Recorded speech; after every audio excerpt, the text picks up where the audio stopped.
દર્શક મિત્રો, JP Gujarat news ચેનલમાં તમારું સ્વાગત છે। કોંગ્રેસ પાર્ટી દ્વારા કલેક્ટર ઓફિસમાં વરસાદથી થયેલ લાખો રૂપિયાનું નુકસાન થયેલ માટે કેશડોલની માંગ કરવામાં આવી હતી। રિપોર્ટ હનીફ મંસૂરી।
શહેરમાં જે રીતના માનવ સર્જિત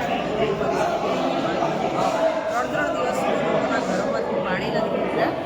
આજે વડોદરા કોંગ્રેસ તરફથી કલેક્ટર ઓફિસે આવેદનપત્ર આપવા આવ્યા છે। મુખ્યમંત્રીનો તમામ સાથે કેશડોલ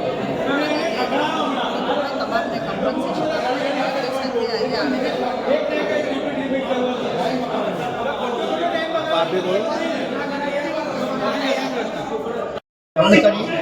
અડધી રાત્રે પાણી છોડી દીધું। એક માળ સુધી લોકો ડૂબી ગયા। ગરીબ માણસો ભાગી ગયો। એના ઘર વકરીને ખાવા પીવાની બધી વસ્તુઓ જતી રહી। એક માળ સુધી ડૂબી રહ્યા તો બાળકોને દૂધ નહીં મળ્યું, પાણી નહીં મળ્યું, જમવાનું નહીં મળ્યું, કશું નહીં મળ્યું। જે સગર્ભા ભાઈઓ હતી એમને દવાખાને જવાનું હતું, ઘરના બાળકો દવાઈઓ નહીં મળ્યું। પરિસ્થિતિ એવી વિકટ પરિસ્થિતિનું સર્જન કર્યું આ લોકોએ। અને 30 વર્ષથી સત્તા પર બેઠેલા લોકો, શું તમને ખબર નથી પડતી કે કાંસ ઉપર દબાણ થાય છે?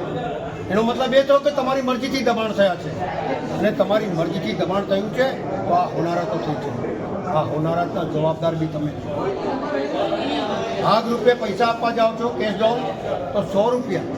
શું મજા કરો છો તમે લોકોની જોડે? સવાલ એટલો જ છે કે સરકાર વાયવાય લૂંટવામાં બાકી નથી રાખતી। જ્યારે પાણી ભરાયું ત્યારે વાયવાય લૂંટવા કેમ નહીં ગયા? સફાઈ કરવા માટે ખેત કરો છો, આપવા માટેની ખેત કરીને આપી જાઓ।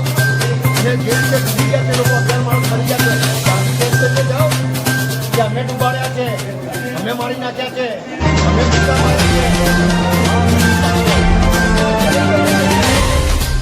મને એક ભાઈ ડાઉન બોલાવતા એક વર્ષ લાગેલું તમે એની ખેત કરતા, અને 1 વર્ષમાં મેં તો વ્હાઇટ હાઉસ કહેવાય નથી પૂછીને આવ્યું છે કે સરકારી જેટલી જમીન છે એને તમે જોવો છો, હાઈકોર્ટમાં ટકાવશો, અરે મારે ગુજારો વડોદરા શહેરના નગરોની કોઈ વધારે ખાતા નથી।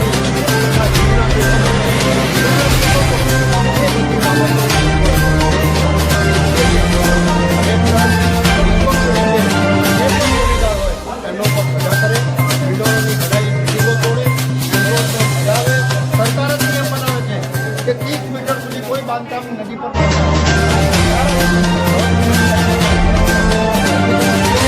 સરકાર જવાબદાર છે। કોઈ દિવસ પણ ડીપી રોડ પડી ગયા પછી રસ્તા ચેન્જ ના થાય, અને આ લોકો વારંવાર લોન ચેન્જ કરે છે, બાંધકામ પરમિશન જુડિશિયલ 20 થી 32 વખત આ લોકો ચેન્જ કરે છે। સરકાર તમામ લોકો મોટા કરો છો, આ શહેરને બાંધવાનું છે।